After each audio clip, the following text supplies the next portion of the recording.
is Mary DeVries. I'm the Executive Director of the Wolfeboro Area Chamber of Commerce, and on behalf of our Board of Directors and our Chamber of Commerce Government Relations Committee, we're pleased to welcome you to the 11th Annual Candidate Forum in Wolfeboro. And I want to also point out, if you haven't already taken one on your way out, please pick up a Wolfeboro area brochure. It is full of information, maybe some reminders, and maybe new information about Wolfeboro.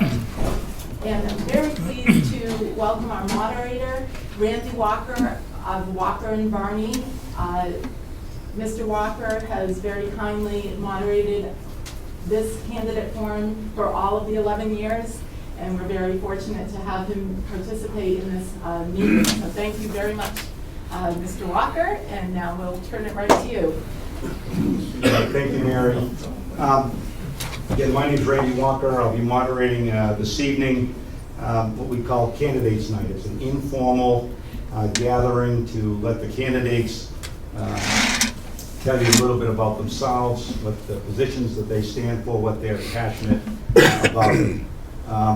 We do want to thank the Wolfeboro Chamber of Commerce for sponsoring this. As Mary indicated, they've done it for 11 years, and again, it's a great opportunity to provide the public with input and let everybody know where people stand. And particularly, we appreciate the candidates. We appreciate your willingness to serve and your interest in serving. And for those of you that don't get elected this time, we encourage you to run again. I tell a quick story that when I was in college, my parents moved from Massachusetts to Brookfield, New Hampshire, and my father thought he should be a selectman or could be a selectman. In the first year he ran, he didn't know anybody, got 9 votes. Obviously didn't get elected.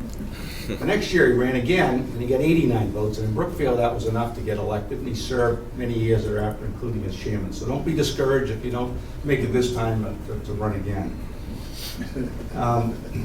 So the purpose, again, of tonight's meeting is to have the candidates initially make introductory remarks, tell us a little bit about themselves, their background, and what they may be passionate about. Then we'll open it up to questions from the audience, and we do have 3 different races this evening. We have 2 people running for police commission spot. We have 3 people running for the Governor Wentworth Regional School Board member-at-large position. We only have 2 of those 3 here. Lois Jean Stevens is not here this evening. And then we have 3 people running for the state representative spot that was vacated by Harold Parker. So even though we have 3 different groups, you're happy to ask questions just generically to all the candidates, or if you have a specific question just for school board members or just for the state representatives or for the police commissioners, feel free to ask just those bulleted points. We do have 90 minutes that will be here this evening. So introductory remarks generally take 15 to 20 minutes. We don't put this on a time clock at all. We just use the rule of reason. We'll have an hour roughly of questions. And then when we get around 6:40, 6:45, we'll give the candidates an opportunity to make closing remarks and hopefully have you all home by 7 o'clock for dinner. So with that having been said, why don't we start with introductions from the candidates, and we can start all the way down the end with you, Matt, if you don't mind, and then we'll just work sequentially right back. And then as we do questions, I'll try to have somebody different start each time, but try to keep it in a sequence. So when we start with you on the end. Sure.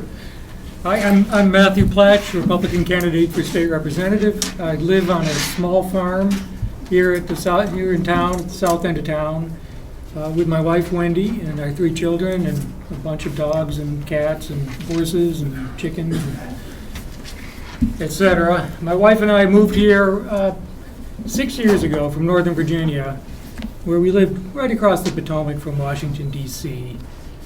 And we moved to Wolfeboro because we wanted a better life for our family, a better environment in which to raise our children, and we found it. We love being part of this community. We anticipate staying here permanently, and we hope that our children will stay here and be able to stay here. As to my background, I grew up in New York State.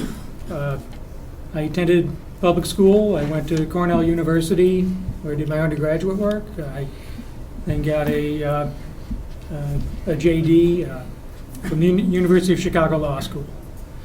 I've been practicing law for 30 years. The majority of my work as an attorney has involved representing clients before federal agencies. I've done a lot of environmental work. I've done a lot of communications law practice.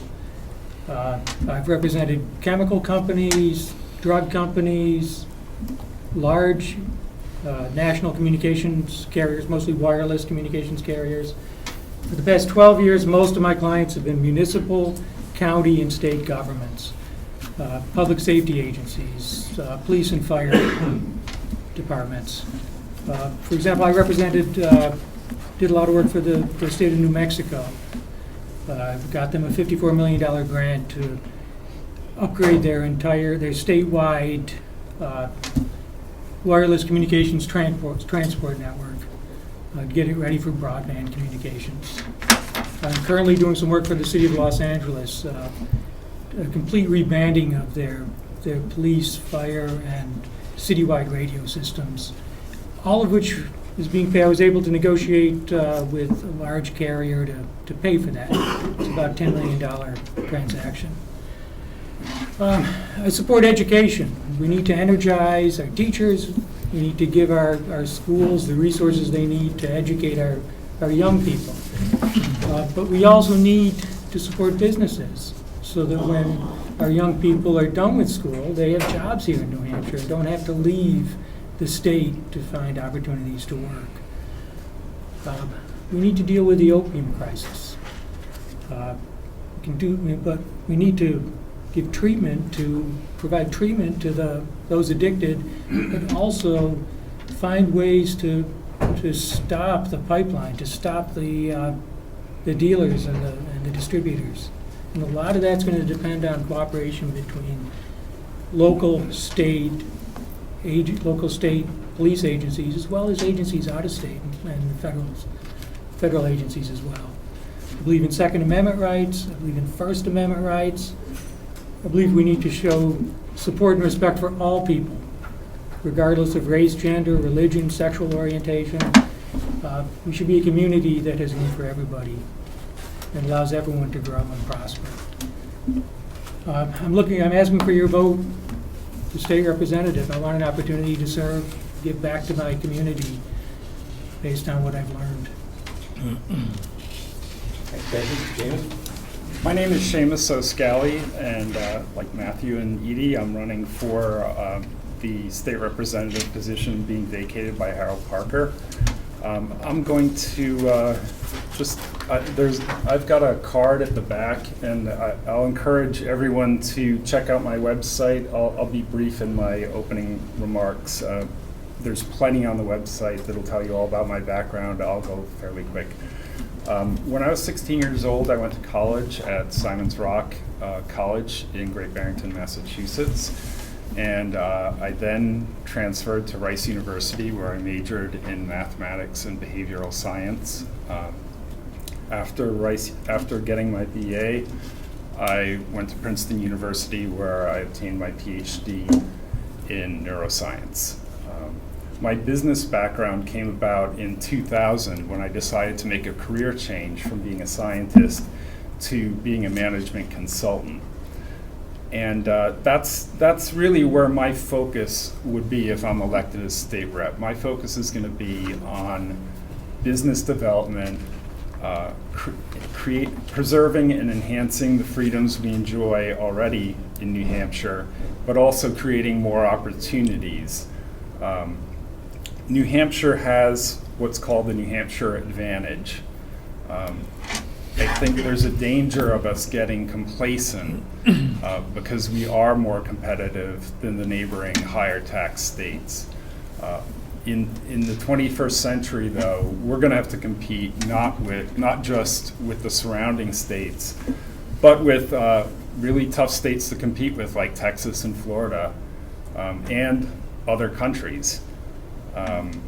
I spent my business career advising companies on where to locate their operations. So I've done this on multiple continents with dozens of projects, dozens of companies, and I've met with literally thousands of business leaders and civil leaders as well. So through this experience, I've learned a lot about what kind of locations businesses want and what they want at these locations. With that experience and my lifelong thread through both of my careers was that I had a big emphasis on math and finance. So a lot of the things in New Hampshire governance could probably benefit from a little bit more financial rigor. I think I can bring that. That's part of when I considered running for state rep. I of course want to protect our freedoms, but I also thought, where can I best contribute? And I think that's in the area of business development and finance. So I'll end there. I encourage you to take a look at the website because it's got a lot more information than I want to take up time for right now. Thank you. Edith? Thank you. Okay. I have been living in Wolfeboro throughout my adult life. I was born in Rhode Island, and I grew up on Peaks Island in Portland, Maine. I took a ferry to school, which was kind of fun. The kids still do that today. Peaks Island. It's not because I'm so old. I went to, excuse me. That's okay. I went to Portland High School and Gorham State Teachers College at the time. I was educated to be a teacher. I grew up in a fairly low-income family, and I certainly know what it's like to have working parents who work 7 days a week. And I can't say that I had a difficult childhood because I lived in an idyllic place and I had wonderful parents. But I know how hard my parents had to work. My dad ran a small business on the island. And like Wolfeboro, it was seasonal. So we had our good seasons, and the summertime was great, but in the wintertime, my dad had to take on extra jobs. Until I was in high school when he got a job in Portland with a union job. And for the first time, we had a stable income, and I was able to go to college. My brothers were able to go to college. So I think when I go into what is important to me, you will understand more why I really have considered working families. The welfare of children has been my primary focus throughout my life. So my family moved to New Hampshire when I was in college, and that is where I met my husband, Paul. We were married right out of school. We spent 3 years in England when he was doing his Air Force work. When we came back to New Hampshire, we looked around where we wanted to live. Of course, I wanted the ocean, he wanted the lake, and we kind of settled on Wolfeboro. The water didn't smell right, but at least it had water and I could see in the distance. So we came to Wolfeboro with 2 toddlers. We very quickly had 2 more, and Paul established his dental practice. And I became very involved in the community, again, very busy with small children for a little while. But I was part of the American Association of University Women, and we did a survey of the needs of women in Wolfeboro and found that affordable quality childcare was missing. So I began working with a group of wonderful people in Wolfeboro, and we founded the Wolfeboro Area Children's Center, which became my life's paid work. I ran the Children's Center for 24 years. And then I retired, and by the way, my 4 children during that period of time got married, and I now have 10 grandchildren as well. But after I retired, I took a year off and then started doing more volunteer work. And I was involved with the Friends of Families Coalition in Carroll County. I served on a lot of different boards and committees over the years for the school district, the town of Wolfeboro, various nonprofits, and my church, the Congregational Church. And the Friends of Carroll County decided that one of the greatest needs was affordable housing and workforce housing. So all around the county, different members went to our individual towns, and I went to Wolfeboro, the planning board, and I found that our town plans had been identifying for years that there was for actually 24 years, that there was a need for workforce housing in Wolfeboro. So that became my work, was to bring workforce housing to Wolfeboro. And we work with the Eastern Lakes Region Housing Coalition. We serve 14 towns, providing community education for taking away barriers for workforce housing. And Harriman Hill grew out of that. We have 48 units of workforce housing now in the town of Wolfeboro. So why am I running? I think I am running because I have watched what has happened politically most recently in our state and on the federal level, and I am concerned. As I said before, I am most concerned for the working families and for our lower income people, and I see what they are up against, and I am truly concerned for what is happening with them. I have seen the rights of our workers for our unions. I've seen that under attack. I see the income levels dropping for our middle class people. And if you look and you trace the development of unions from after the Second World War and incomes and the rise of our middle class going up, and then you see suddenly the change and it's going right back downhill again. And I think that there's been too much of an attack on our working people, and I'm truly concerned about that. What can I bring to Concord? My professional life has been working with people. It's working with people to get people to work together. What I love about this town is we never cared if you were Republican or Democrat, and all the boards, all the committees I've ever served on, I can't even tell you how some of the people on those committees or boards voted or what party they were part of. In Wolfeboro, we tend to work together for what is needed in this community. And if someone brings up an idea of what's great about this community or what's needed in this community, good people get together and we work together to solve those problems. It's a very special community. And I think that perhaps one of my greatest skills is how to approach problems and see that they are dealt with and that we work together to solve them, not through arguing and fighting or who's better or who's worse, but just working together to get things done. So, thank you. Darrell? My name is Darrell Pack, and I'm running for the at-large position on the Governor Wentworth Regional School District. I'm a business owner in the community. I have two businesses. My son goes to school. He's in the 4th grade. He attends the school here in Wolfeboro, although I am from New Durham, just so you know. One of the reasons that I'm running, and basically there are 3 that I'm running, is that I think that you're going to find that I'm not alone, but I am against Common Core. And I see it as a very big problem in our school system. And right now, there's a lot of legislation that's at the House that's going to defer funds out of our public school system and share it with charter schools, with homeschoolers, and a couple of other groups that they've mentioned. And these bills are likely to pass. What that's going to mean for our school system is less money. And the reason we have so many people who are looking for an alternative to education is because of things like Common Core.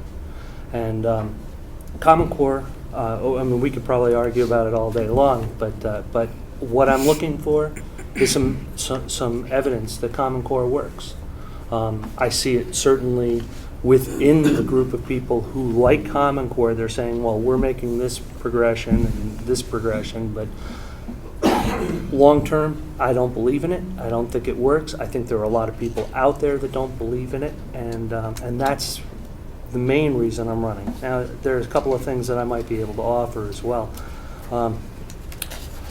There's the next reason that I'm running is that I would like to, because I'm from New Durham, I apologize. While we're on that note, if any of you... I shut mine off a minute ago, I thought. Take them off and shut her off. Anyway, what's happened is that I'm from New Durham, and the price of education for people who are from New Durham, we're the number one. We pay the most per student of anybody in the school district, and I really kind of understand how that happened, but what we don't understand is where these big line items go. It's a big budget, but there's no way for us to see what is being spent on what. We know $27 million is being spent on salaries and with benefits and retirement. It goes to $35 million. Now, we see the big line items, the tuition, that type of thing, but we don't see the breakdown of actually where the money goes or how it's applied. And so I think for a lot of people like me and our selectmen in our town, we would like to see more transparency in the budget. We would like to see where things go. The final reason is that I feel that I can be of service to the Governor Wentworth Regional School District because of my background in building. Certainly I would hope that I could contribute in that way and be an asset to the school board. And I want to say about the school board that I've been watching their meetings, and they're a good bunch of people. They work hard. I understand what pressures they're under. I understand that they need to get funding. I understand that they're all doing their level best, and they're a good group of people. I'm real impressed with what they do. But if we don't do something, our funds are going to go, and it's going to result in more taxes for everybody. It's going to result in depleting the resource that we are putting into our public school system right now. So that's why I'm running.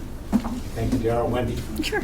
Wendy Fenderson, also from New Durham, running for the at-large school, open seat for the school board. I have lived in New Durham as well my entire life. My daughter is here. She's the third generation that will be graduating from Kingswood from my family. I did serve for the New Durham seat for 3.5 years, and I truly enjoyed it. It was a great learning experience for me. My background, I went to Kingswood, and then I moved and went into college, and then I graduated, and I started working at Cabletron. That was one of the very first high industry companies here in New Hampshire, and I supported the executives there. And one of our executives decided to run for governor of New Hampshire several years ago, a long time ago actually, and I went with him to Kingswood, to the State House, and supported him there. He was very passionate about education, and we did a model program, and we worked with the state of Maine, who has a laptop computer program that has 1-to-1 ratio of middle school students that have a laptop from 7th and 8th grade. So we looked at New Hampshire, and we picked 6 schools that were in need of improvement, and we raised money through private funds, through businesses in New Hampshire, and we started a pilot program for 7th and 8th grade students to have laptops, because this was really the kind of back in 2002 where innovation and technology were morphing into schools. So he founded a foundation called the New Hampshire Advantage Foundation, and I worked for him on that foundation for a couple of years. The state obviously did not adopt the program, and which was too bad. But as technology evolved, you will notice Governor Wentworth is also now doing 1-to-1 ratio. They're choosing Google Chromebooks, and technology has certainly morphed in education here.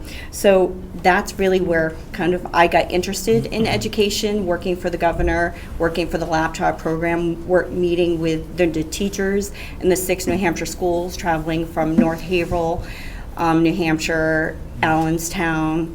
It was a great experience to really truly, I think, for me to be so appreciative of Governor Wentworth Regional School District. We have amazing teachers, we have amazing buildings. I know we're regional, but I can tell you that I have never felt out of place in Wolfeboro. And I ended my employment there after several years and came to Huggins Hospital. And I think I've been there 9 years now. I do the Medical Staff Services Manager department. I love working in Wolfeboro. It gives me a sense to be near my daughter, more in the Wolfeboro community. I get to see a lot of people, every day throughout the district. I can tell you that was probably I can, go to the school. Then when I was serving, I also, after my 3.5-year term ended, I did a couple of subcommittees. I worked on the new standardized report cards. They implemented them about 4 or 5 years ago, so I did work with all the teachers on subcommittees, more as a parent role of interpreting how would I view this as a parent, do I understand it, is it information, what can we do? I worked with probably 20 teachers and administrators to really put together this report card. And then I also worked on the master plan for professional development and needs of improvement. So I've always kind of at Frey been involved in the schools. I did, when my daughter went to New Durham Elementary School, I did the PTO, volunteered, and all the time, a lot of different areas. So the reason why I'm running, I have been, been gone for about 4 years, but again, continuously interested in it, watching the evolution of how the district is integrating technology, because I believe we need to continue to take a hold of the New Hampshire advantage and make sure that our kids stay in our state and live in our state, because I feel that one of the best states that you could ever want to live in. And really work with the district. We don't know what's going to happen here in the coming months. There's a lot of changes, but I want to be able to really work to make sure that we keep the local control of our education and not have to work with all the federal mandates. And with Darrell, the understanding of the Common Core for the basis, I feel it's a good baseline for our kids to be educated. However, I believe Governor Wentworth takes that baseline and morphs it into our kids have a lot of other extra opportunities. And it's not, for me personally, all the testing and stuff that we do to our kids does not really truly give true results of a good education our kids are getting. Standardized testing can be, kind of a little hard to kind of substantiate, but I just want to say that the reason why I want to continue to serve the district as a board member is I enjoy it, I like it, I'm involved. I have my daughter in the district, I have nieces and nephews, and it was a great experience, and I truly love Governor Wentworth District, I love our community, and I would reiterate what Edie said, I don't know what side anyone else is on, but I know that when we vote as a board, and we vote what is in the best interest of our children and the community to ensure that our kids have a successful education. So that's it. Steve. Thank you. My name is Stephen Wood. I am running for re-election. I'm currently the sitting chair of the Wolfeboro Police Commission, so I am running for re-election to a 3-year term. A little bit about myself. I'm a true native of Wolfeboro, born and raised here, attended school here. Out of high school after graduating, I joined the Air Force to see the world. I was shipped back to Pease. That's as far as I got. But I was pursuing a career in law enforcement. I did attend the 50th class of the New Hampshire State Police Academy. Worked as a patrolman not only in the military but also in the city of Rochester. I have prior experience on the commission. I was appointed to the term that I'm currently serving in just a little over 2.5 years ago, after the resignation of a former commissioner, I was asked to consider appointment, agreed to be considered, was appointed. And I've enjoyed my time with the commission. I think we've made great strides. I believe Wolfeboro has a police department that you can be really proud of. If you've listened to me speak or listened to things that perhaps I've said or written in the past, we have a great business culture, if you will, a work culture of the police department, in that, community policing. When I was on the commission, I did two consecutive terms back in the 90s. And I was interested in pursuing community policing. Fast forward about 20 years, and I'm very, very delighted that's become the onus of the department. We're looking to make the department as transparent as possible, as transparent as it legally can be. The commission avails itself to the general public in any way that we can. We're approachable, we're reachable. We want to hear from you. I see Suzanne Ryan here tonight. She was at our meeting last week. She made a great reference to the possibility of procedures or some bylaws for the commission to operate. I'm very proud to tell you that I did call her the next day and thanked her. This is not for release yet. This is a rough draft, but it's 4 to 5 pages of policies and procedures that were sent electronically to the other two commissioners today. Once they've had a chance to review it and put their spin on it, what have you, then it'll be staffed through town council, making sure that everything's legitimate. And I hope, Mrs. Ryan, that we'll be able to invite you to the meeting in March if I'm successful in my endeavor to be reelected, that we can have you back, and if timing and everything goes off well, we'll be able to introduce that at that meeting. My wife Dawn is here tonight, early childhood educator in the community for 30 years. She retired a couple of years ago to take care of our grandson. As one of our daughters is now a member of the teaching community here at Carpenter. Both our daughters were raised here. They attended schools all the way up through. We raised our children with an ethic of outdoors. They were raised hiking and camping and enjoying all that New Hampshire has to offer. So I enjoyed listening to a lot of the comments that some of these other folks have said tonight about the great state that we live in and also this wonderful community that we live in. Aside from my work with the police commission over the years, I have been civically minded in other areas. I spent the better part of 2 decades in the Wolfeboro Fire Rescue Department, entering as a call firefighter, and then basically retiring after close to 2 decades as a captain. Put a lot of time and effort into that.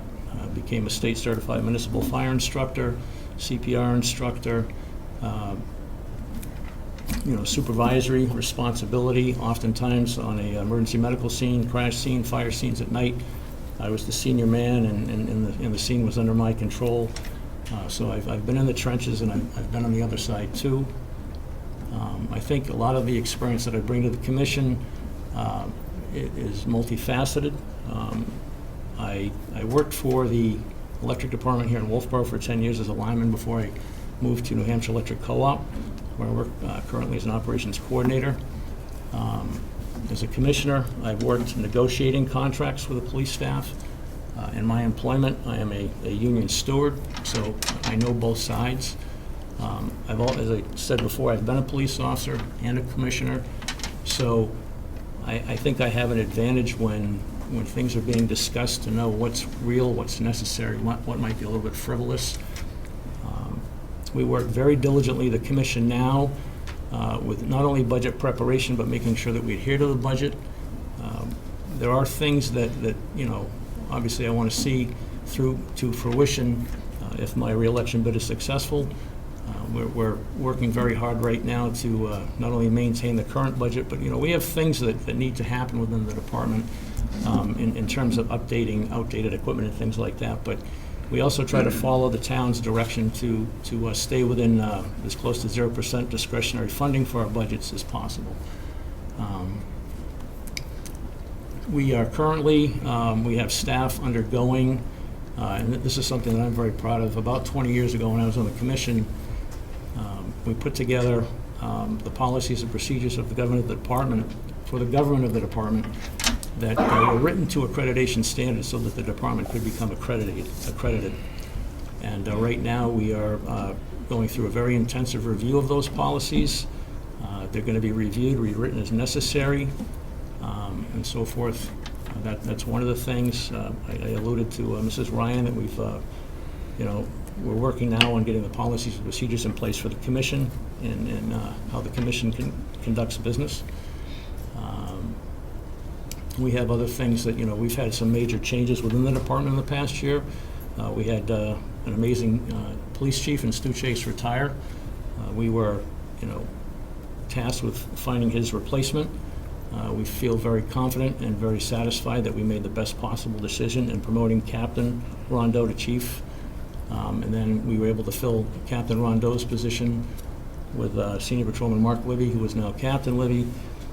It says a lot about the quality of the staff that you have within any department if you can promote from within. And we were able to do that without any equivocation. We're very confident. We believe wholeheartedly we've positioned the department for future success.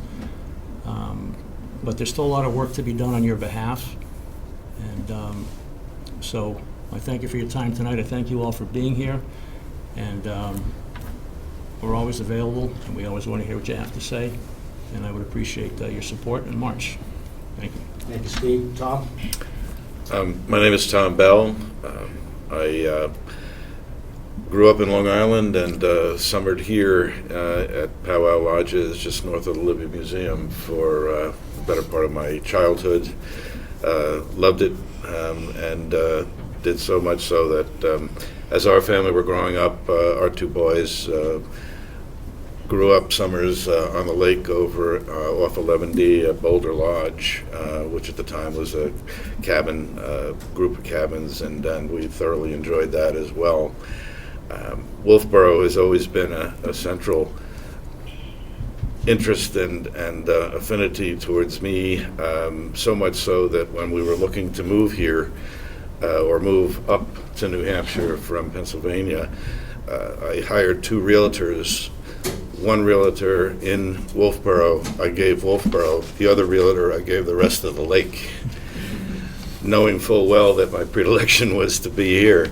And so this is where I've settled. My wife and I still have a home in Pennsylvania, but my residence is here. I've gotten involved in quite a number of nonprofit boards here in Wolfeboro. I have enjoyed that experience, but realized that I did want to give back to the community itself.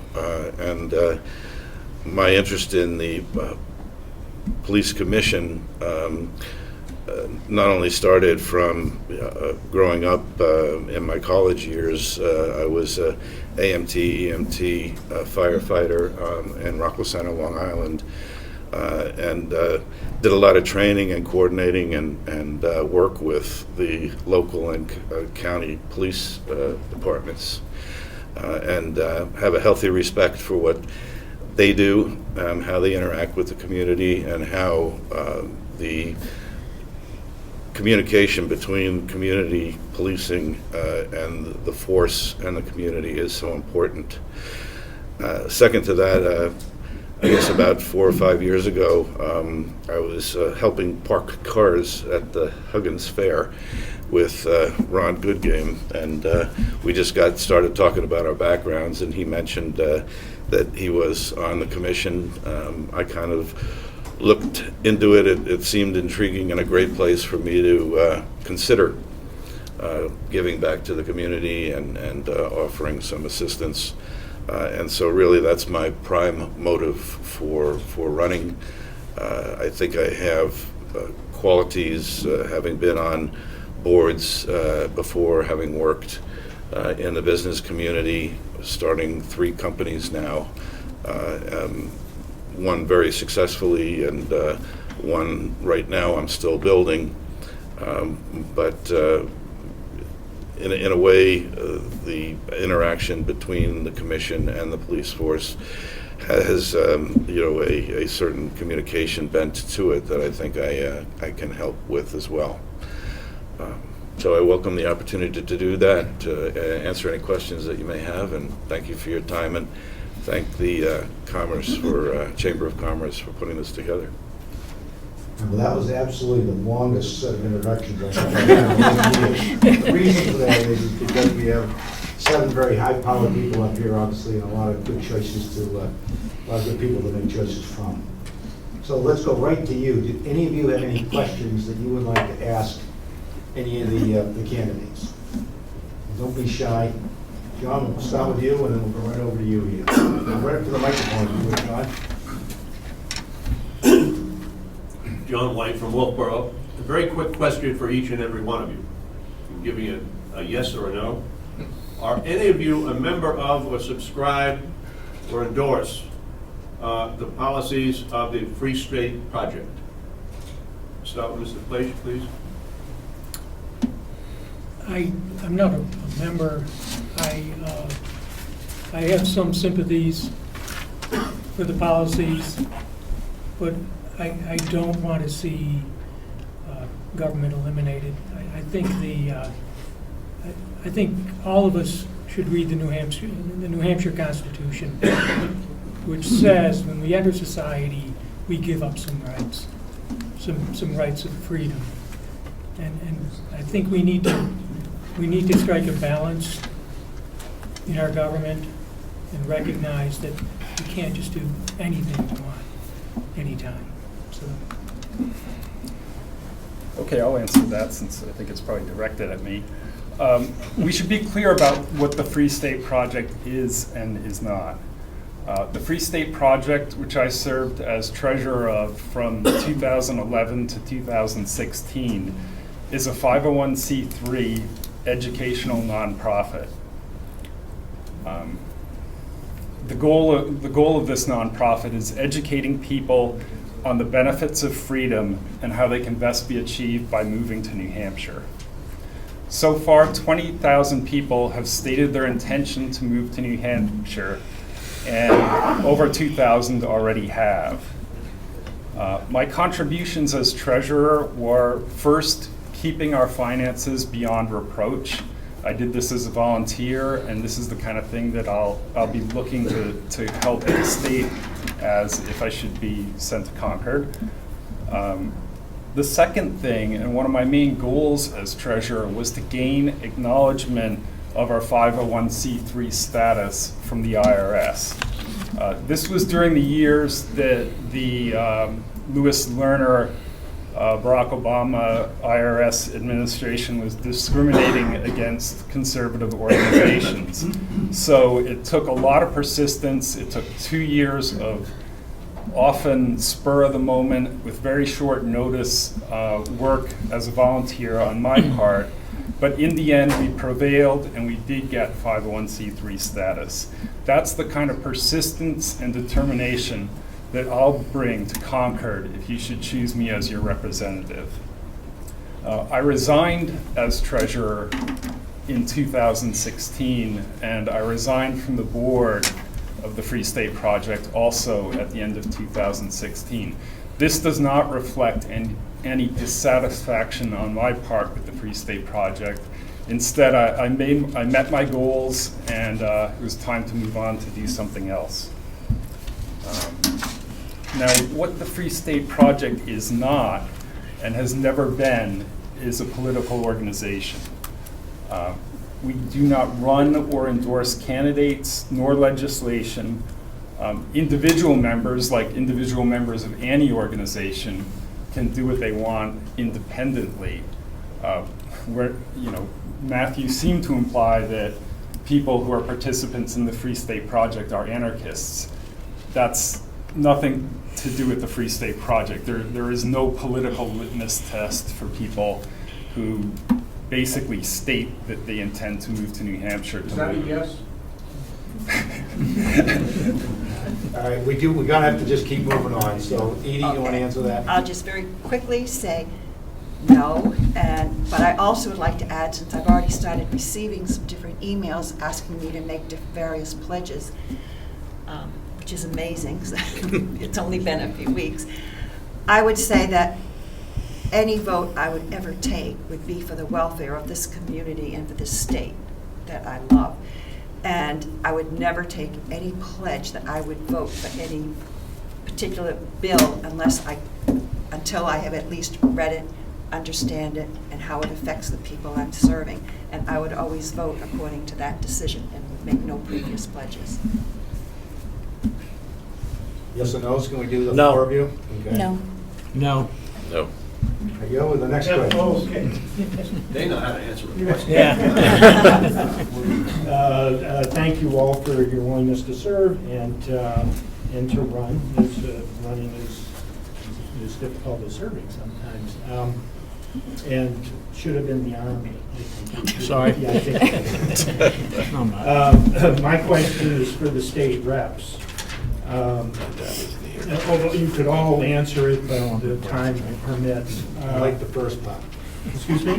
I like the form of just. Oh, okay. I would like each of you to tell us about some issue that affects fellow Wolfeboro citizens, that concerns you, and that you believe action by our state government could help with. That's a good question. Thank you. And I'm going to sit as well.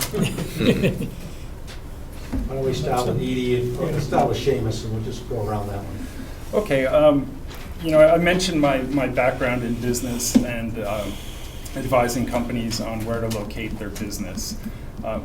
Individual businesses will always have their own concerns, so you have to take those into account when you're doing that type of work. But pretty much universally, businesses are concerned with high taxes. And the current legislature of New Hampshire has taken some steps to reduce the business taxes. They've been small, incremental decreases. I think that's a step in the right direction. I think also being a strongly tourist-oriented economy, if we can, we should take a look at the rooms and meals tax.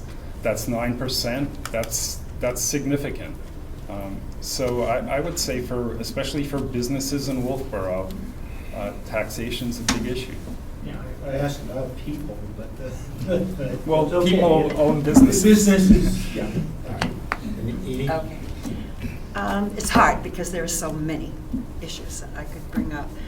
But taking off from a little bit, Seamas or Seamas. Seamas, with Seamas, is I think one of the biggest issues and problems that we have had in, not just in Wolfeboro, but all around the state, is the passing down of the costs for operating the state and for programs to the towns, downshifting to property taxes, because property taxes take such a toll on our lower income people.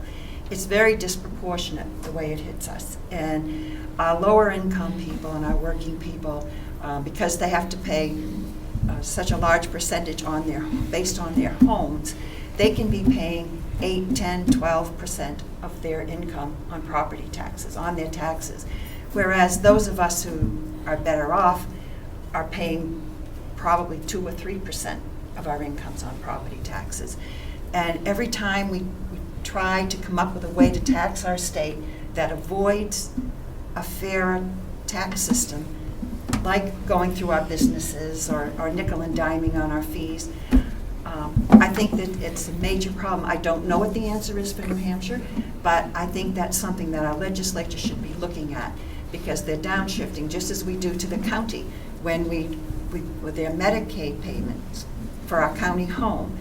We only get 70 cents on the dollar or something of what the expenses are.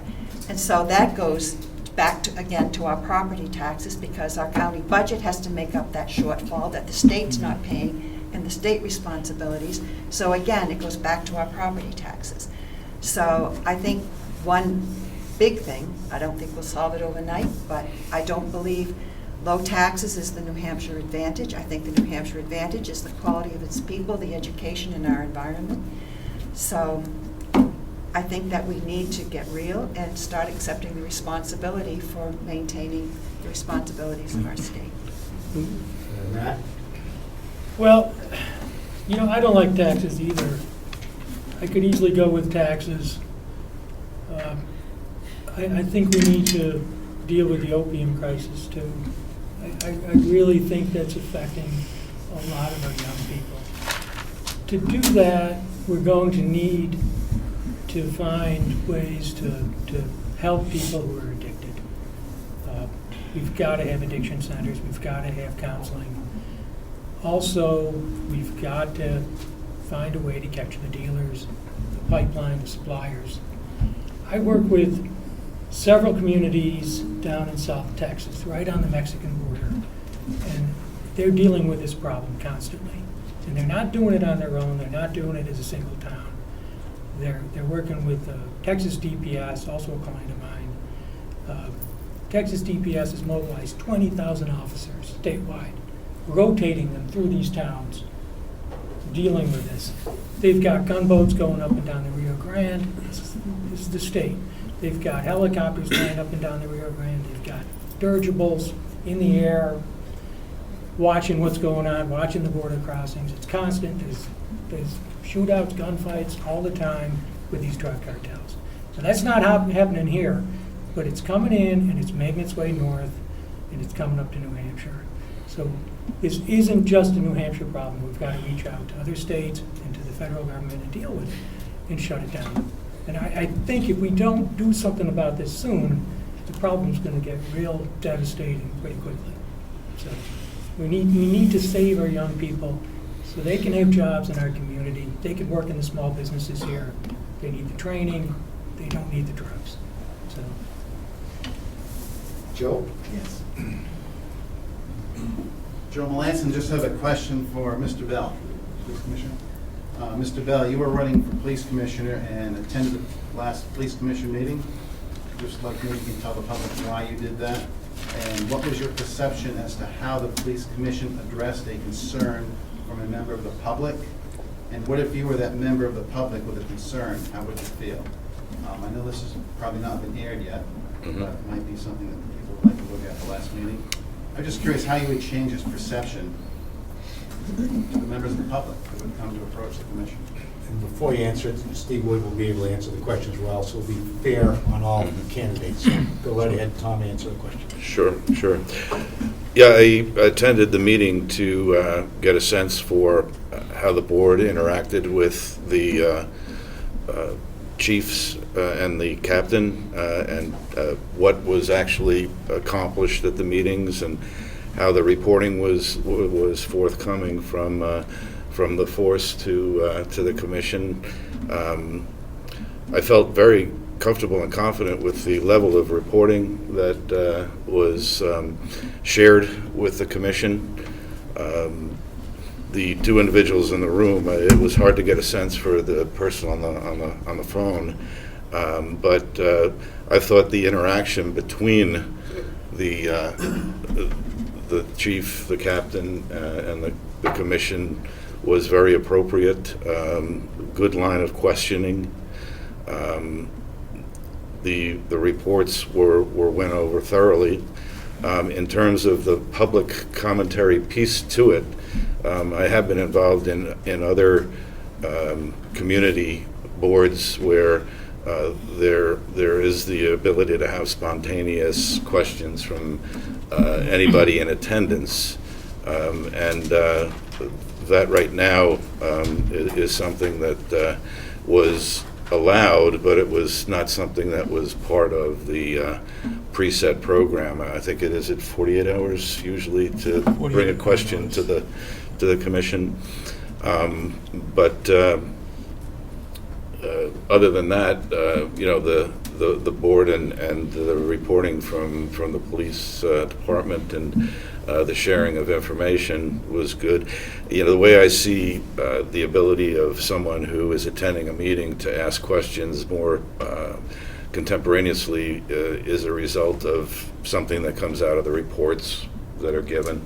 The ability to ask a question based on whatever the discussion is.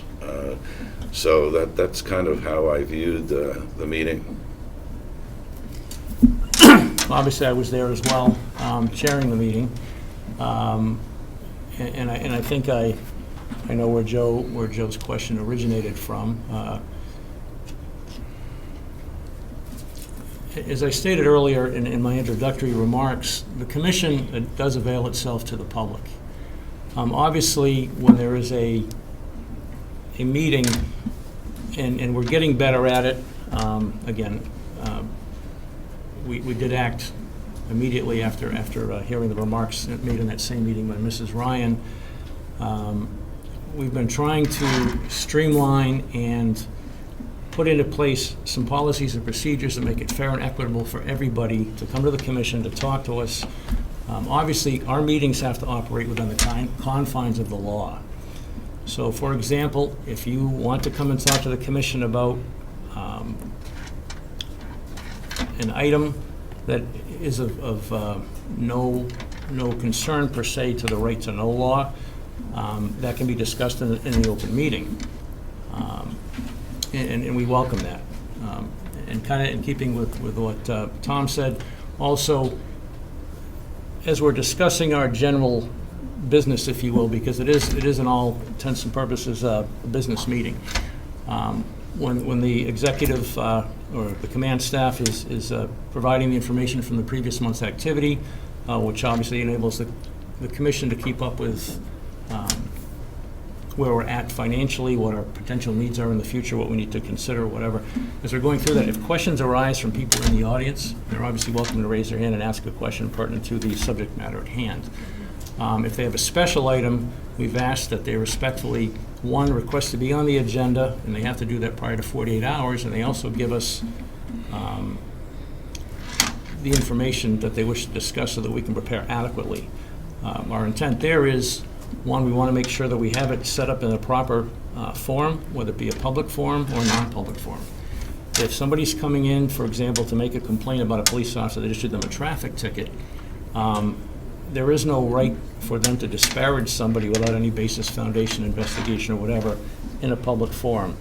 Therefore, that would be discussed in a non-public forum, and then the results following whatever action had to be taken would be addressed, would be if the information were allowed to be released, it would be released. So I guess the best thing that I can offer there is, and with our policies and procedures that we're working on now, we hope to better and more clearly define the parameters that the commission wishes to operate within that'll make it fair and equitable and comfortable for everybody to speak. I know it's not an easy thing if you have a problem with the police department to go to the police department and complain about an action that may or may not have been taken against you. It could have been a friend, relative, what have you. And always the first line, if you will, is to inquire to the police chief. It's something that within the personnel structure, but if it's more than that, you're always welcome to come to the police commission. Oftentimes, if it's a small question, small concern, it could probably be handled right at the level of the chief. But I mentioned earlier that the commission avails itself to the public. We do that. You're free to call us. You can call the station and say, have Commissioner Wood call me, have Commissioner Goodgame call me. You don't have to divulge anything. You can just make the request, and the dispatchers will adhere to that. They'll put you in touch with us, and we'll get to you in as timely fashion as possible. Again, we're really working hard to become transparent and address any and every concern. We truly do want to know how we're doing as a police department. I believe that we have a really solid police department here in Wolfeboro. They're well respected not only within the community, but outside this community with other agencies. I've heard a lot of positive feedback from other police agencies, and they enjoy the relationship that they share with the Wolfeboro Police Department, which is imperative when you're trying to address an opiate issue or any other major crime issue. Having all these other agencies on board and having that ability to work together will go much further in that endeavor. So, Any other questions? Yes, ma'am. Sorry, I believe shooting, this is a two-part question to Seamas. You had mentioned that you had distanced yourself from the Free State Project. No, I didn't say that I had distanced Well, that you myself. had resigned your official position. Yes. But as recently as February 2nd of 2017, you were a keynote speaker for a large event that they have in Concord, according to Facebook. So I guess the two-part question is, if a controversial issue does come up, will you be representing the residents of Wolfeboro, or will you be representing the Free State Project? And the second part of the question is, how long have you been a registered voter here in Wolfeboro? Yeah, and actually, you've probably heard it better than anybody, so why don't you state the question and answer it as well. There's a couple of parts of that. One, the speech I gave at New Hampshire Liberty Forum in February of this year was not the keynote speech. It was a seminar on personal financial independence and freedom. The rest, I'm trying to think of the rest. I remember the first. Second question was, when did you become a registered voter? The question was, given your connection with the Free State It Project. won't help you. It won't help you to talk back there because no one can hear you on the TV. The question, it was prefaced with the portion about the speech that you did deliver down in Concord. But the question was, given your association with the Free State Project, if you were elected, are you representing the individuals of Wolfeboro, or are you representing the Free State Project? And then the second part was, how long have you been a registered voter here in Wolfeboro? Okay. I'm no longer treasurer or part of the Free State Project. There are Free State Project participants who live in Wolfeboro other than myself, so I would certainly be representing them just as I'd be representing everyone in Wolfeboro. To me, as a state rep, you represent the people in your town. You don't represent anyone else, so I'd be representing the people of Wolfeboro. Do you remember the? How long have I been? I've been registered to vote in Wolfeboro since 2000. It must be early 2015. Before that, I lived in Concord. All right. Any other questions?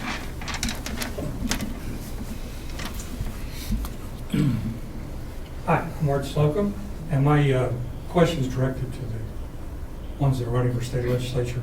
Given the tourism emphasis of the state and of Wolfeboro as the tourist resort, what would you do or recommend to help with the infrastructure, the roads? We only have a few streets here that are state highways, but if the bridge downtown ever fell into disrepair, it could be a catastrophe for this town. So whether it's with taxes, whether it's with gas taxes, I mean, some of the legislation that's going on now relative to hybrid cars, what would you do to help with the infrastructure? Why don't we start with you and then go to Matt? Well, I think it's to narrow it down to just Wolfeboro, it's a little bit difficult. I spoke of the tax structure before, of the pushing down the cost to our local communities. I think we've seen that also with our roads. The years just recently in Wolfeboro, I've noticed we've had to take over more and more of the state highway roads to take over the maintenance of the roads. That's something else that has been down. But I think what the state, at the state level, what we can do to encourage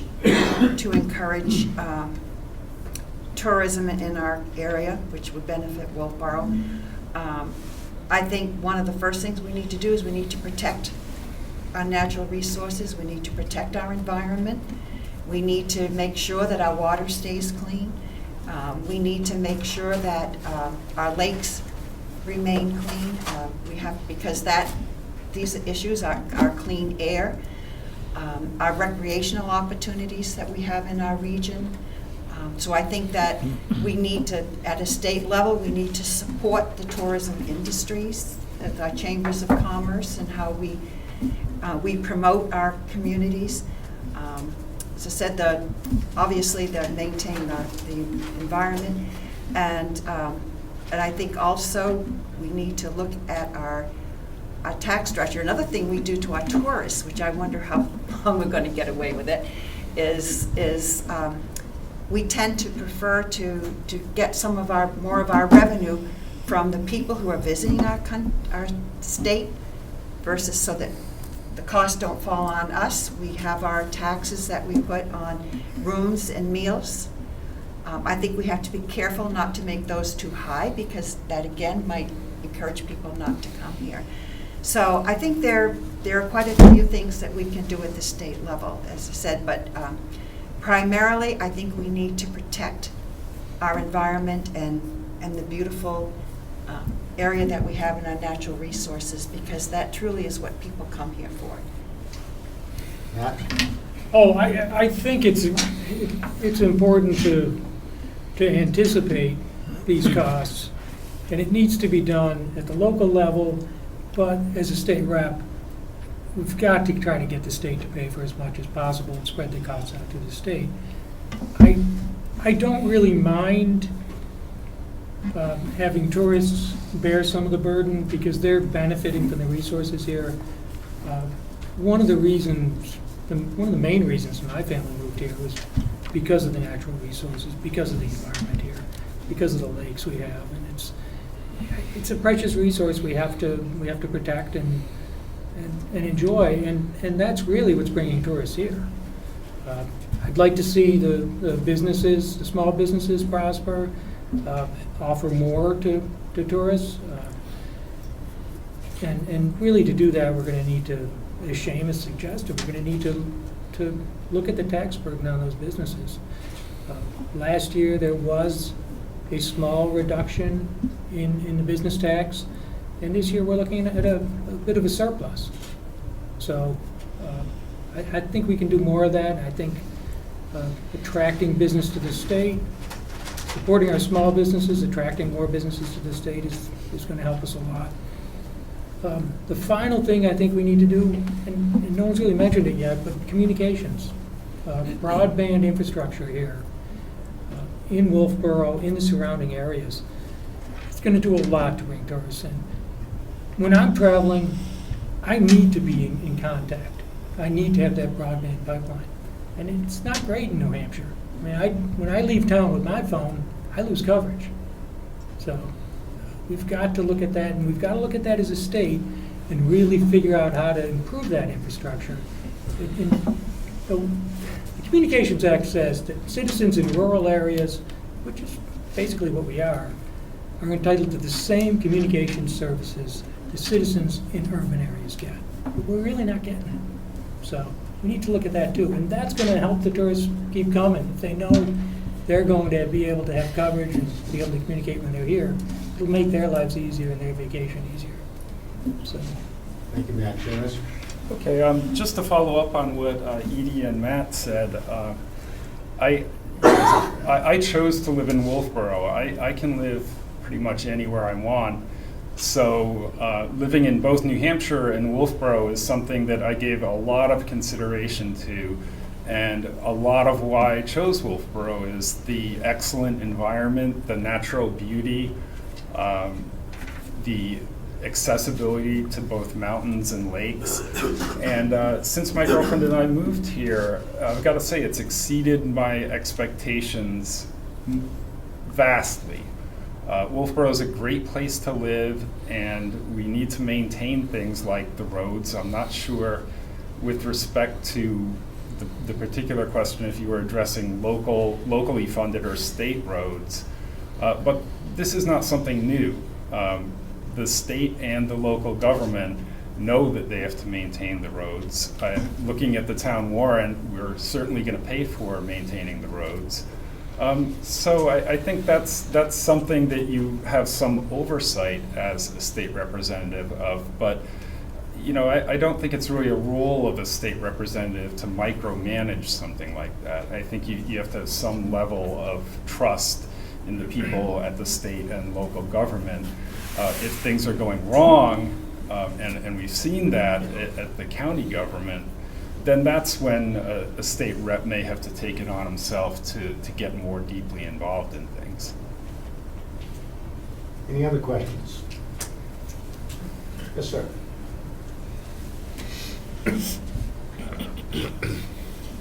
I'm Blair Moffett, and I'm feeling so badly for you folks running for the school.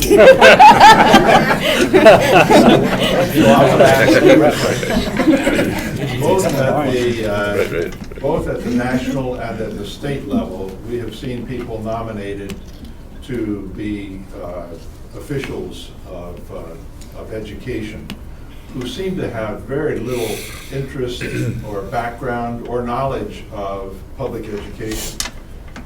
In fact, they seem to be taking taking us in different directions than supporting local schools. That's a concern to me. Just this last week, I had occasion to be across the street at Carpenter School and was amazingly impressed with the quality of the staff that we have, with the atmosphere in the school, with the interaction of teachers and students. So I'd like to ask both of you this question. How, in what practical ways would you work to sustain and support the teachers and the administrators and the staff of our schools to make them even better able to provide the kind of education that only a teacher can give? Would you? Wendy, why don't you start? Oh, sure. Thanks, sir. First, I have to agree. We have some of the best teachers, and we're very lucky. We have a very tenured staff at Governor Wentworth. Our teachers that come, they stay and enjoy their entire career at Governor Wentworth. To support them, regardless of, I guess, a political affiliation and what's going on in the national and the state level regarding the Commissioner of the State of Education, the Secretary of Education, I guess we're going to have to truly wait and see. Education tends to, change is hard for education. I think to support the teachers, what we can do is just try to ensure that we can, as a state, remain to have local control of our curriculum. Certainly aid them with, any, new curriculum, professional development. I think overall, again, we're going to really have to wait and see. I know there's certainly push for charter schools and, voucher programs, but I have to say, I would be shocked. Governor Wentworth has a very successful school district. I don't know if that is something that would come to fruition necessarily in this area, because we have one of, I think, the best systems that we could have in this area and for all of our community members. So I think the way that we support them now is great, and to continue as a board, we would work together to ensure that we give them all the tools that they can be successful. Change has happened several times with No Child Left Behind and the Race to the Top, and teachers, I can tell you, working on the school board and analyzing the Common Core and the standards and the curriculums and the expectations that the teachers have to deal with on a daily basis can be overwhelming. And I sit there and awe and go, I can't believe they do that every day. But we're lucky that our district does have teachers and administrators that do that every day, and is successful.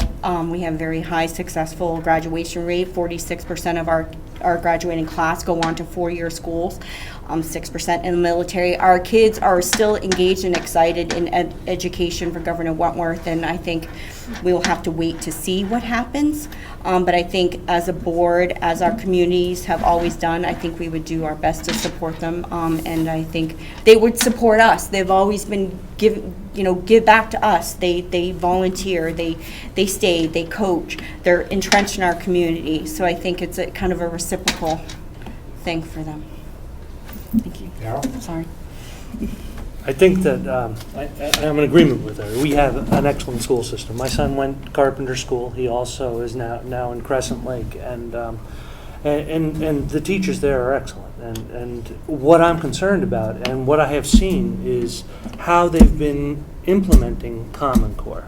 And I think I might have mentioned I don't like Common Core. And what happened? But Betsy DeVos ran because of Common Core. She's there because of people's opposition to Common Core. And I think that the federal election overwhelmingly, I mean, there was no secret that the platform was against Common Core. We, as part of it, at the state level, We still have the same thing. We have a governor who was elected who was against Common Core. We have a commissioner of education now who ran also against Common Core. And I do not think that you can be pro-teacher and pro-Common Core. I agree. We have great teachers. A couple years ago, they're producing students that are graduating. Now we're changing the curriculum, and we're limiting them to the amount that they can do to change the curriculum as they teach. They're not teaching to a student and saying, "Hey, how are we going to get this student to learn this material?" They're teaching to a test, and they're testing a lot, and it's costing us a lot of money. Back to taxes. Half of the tax bill in New Durham is because of the school system, the cost of the school system. Educational materials change. We have, I think it's Pearson and McGraw-Hill gets all of it now. I mean, Pearson has 80% of the educational data that's being provided to our schools, and that's why I'm concerned about the line items. Where's the money going? Because we have a $200,000 testing budget. A what?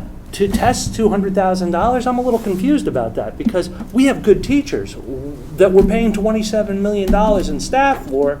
Why are we paying that testing budget? And maybe there's a good reason for it, but you see, the thing is that it's not available to public to see how those numbers break down. I mean, I'm sure that if you went and you wanted to talk to one of the people on the board, they're nice people, they're working hard.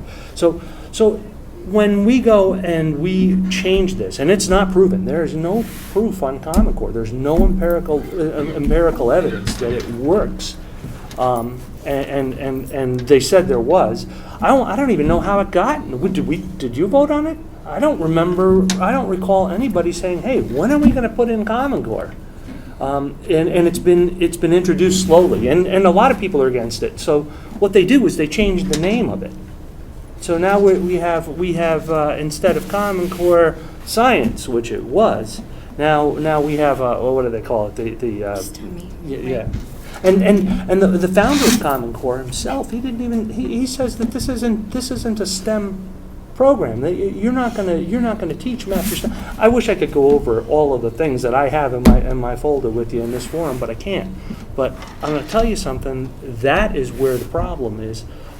As far as the federal government, and we're going to continue to lose out of our school system if we don't do something to be able to attract the people that are leaving our school system for charter schools. I got to tell you, it crossed my mind too as I started to see what my son was learning in school, and I've been keeping it all along because it's very frustrating.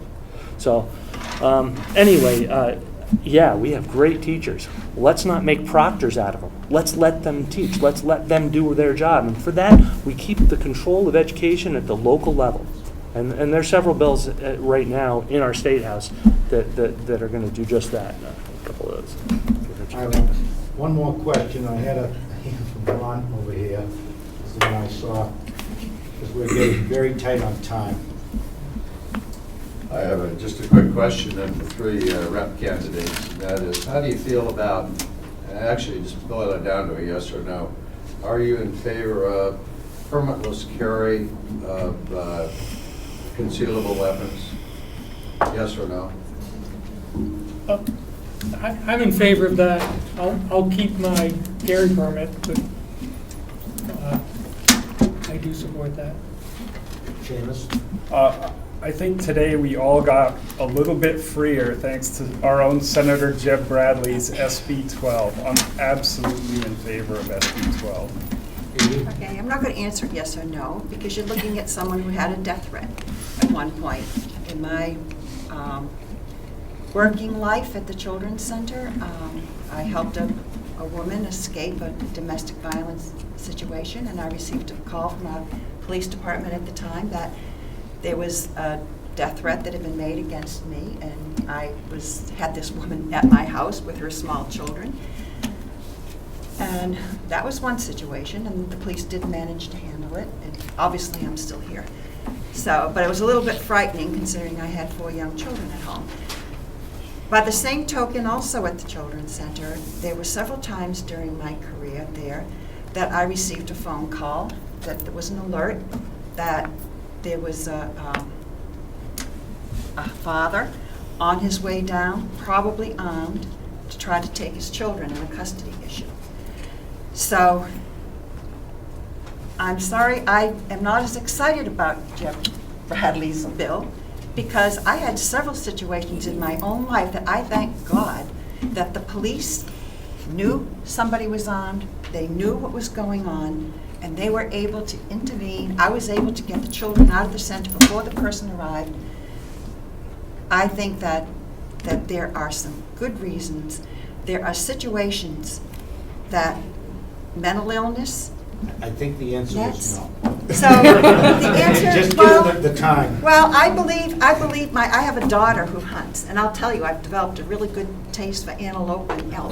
Their whole family does. I have no problem with qualified people having a gun any more than I do with driving cars. But I believe there should be reasonable regulation. So. We're getting really tight on time. I've got a couple of questions just for the school board people very quickly. Article 2 is, we have 3 issues on the school warrant. Article 2 is, do you support the $60,000 capital reserve fund for the turf field? Yes, no? Yes. Yes, Article 3 is building expansion, building maintenance and repair, thing, $150,000 to support that. Are you in favor of Article 3? I am. Yes. You can't join the statements. Right. Then we have our budget, roughly $58 million. Article 4, are you in favor of the budget as it stands? Yes. I have to say yes, because I know that the people the people on that school board have put a lot of work into it. They've done what they can do to cut out of There's it a quick buck get to it. what they can. But I wasn't able to see what was in it. So I have to support it because it's what it is, but maybe next year we don't. Quick question that can be answered yes or no, basically. We'll get to you next. And then I'm again, Ron cutting Kemp, into your and closing I would time. like to ask the people that are running for the representative if they've been to the county complex and are aware of what's going on at the courthouse with lack of judges, lack of attorneys, and what's going on at the farm being strangled with budget cuts.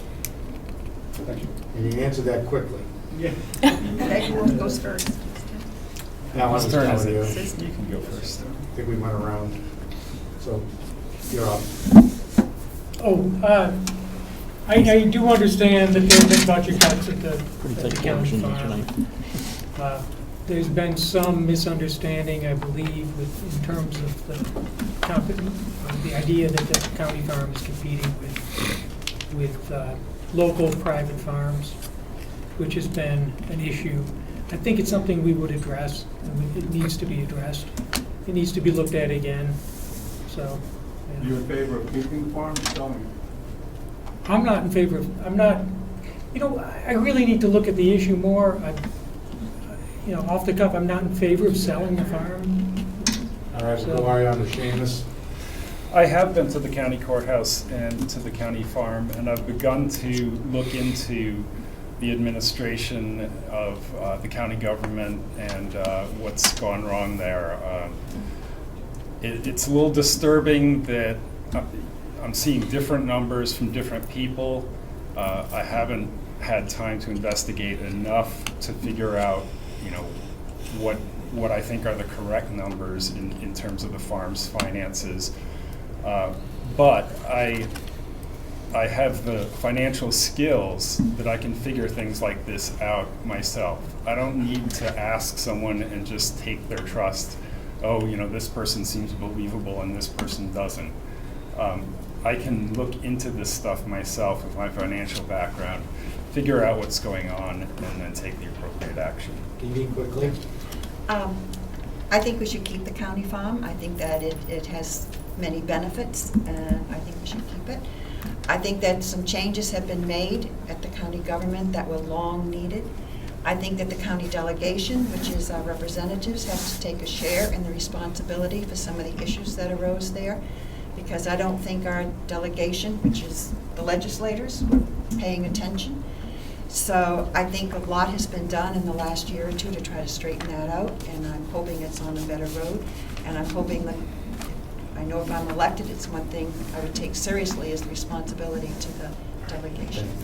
You had a quick I have a question? quick question.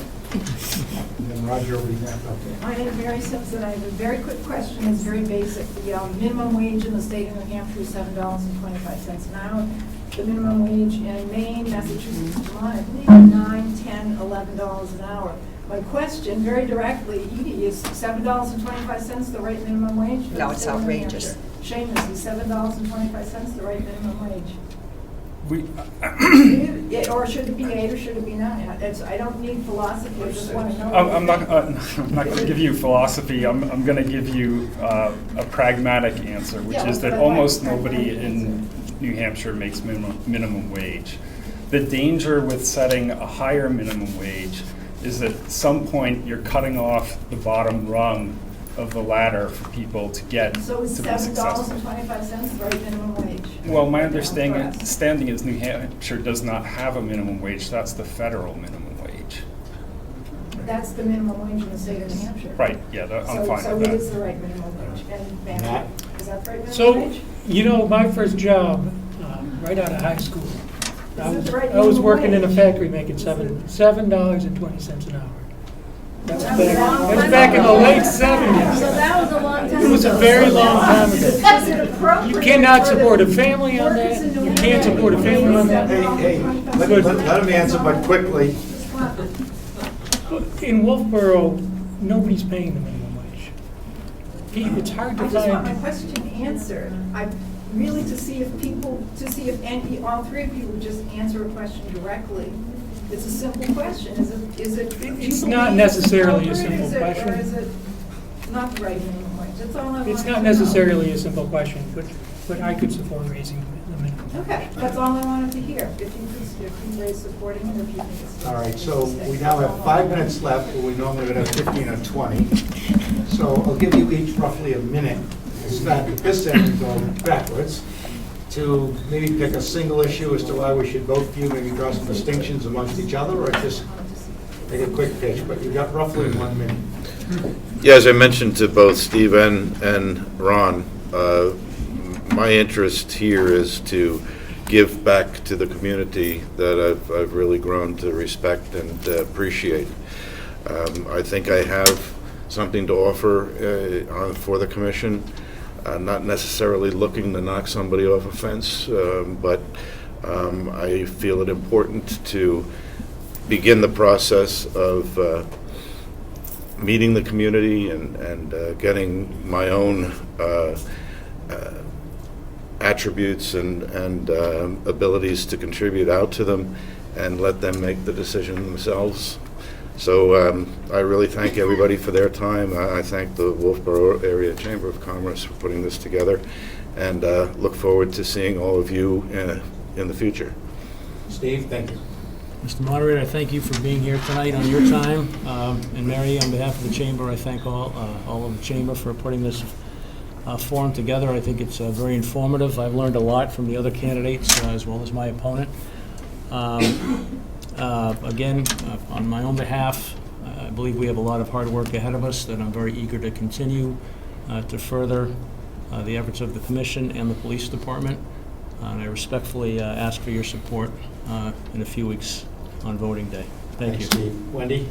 I just, again, want to thank Mary and the Chamber for this opportunity, and I as well learned a lot from everyone sitting at the table, and just, again, want to, ask for your support in the election in the coming weeks. Short and sweet. Thank you, Wendy. Darrell?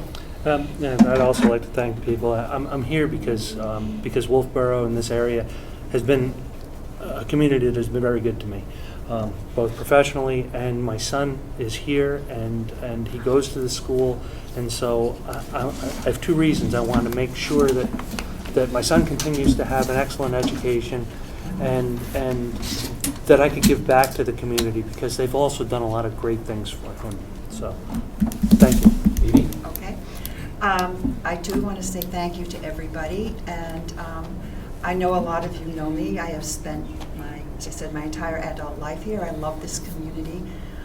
I've been privileged to have the opportunity to serve it in a lot of different ways over the years, and I hope that you will offer me the opportunity to serve you in Concord. So, thank you. Seamus? Thanks everyone for coming out. I know it's a work night and probably by now you're pretty eager to get home. I think my values are the values of Wolfeboro. I hope that you'll take a look at my website, and I don't want to belabor things any more than they already have been, so good night. Thank you. Matt? Well, thank you also for me for coming out. So I've been blessed with a lot of opportunities in my life that I've been able to do basically through my education. It's opened a lot of doors for me. I've learned a lot about how government works and as a practicing attorney, a lot about businesses, a lot about how business interacts with government, and a lot about how people live and survive. And I'm at the point in my life where I want to give back. I want to give something back to the opportunity using what I've learned, back to the community using what I've learned. So I'm asking for your vote. I'd love to represent Wolfeboro in Concord. Well, thank you all. Really appreciate you coming. The audience, this was one of the best attended candidates nights we've ever had. There's never enough time for questions. Everyone always has more questions. And hopefully you'll have other debates. I know Ospey's having one as well, or candidates night, so if you didn't have enough of it tonight, you can go up there on another evening. Thank you for all being so professional and civil with one another. We all came in as friends, we're all leaving as friends, and that's just how it should be. So thanks very much. Appreciate it.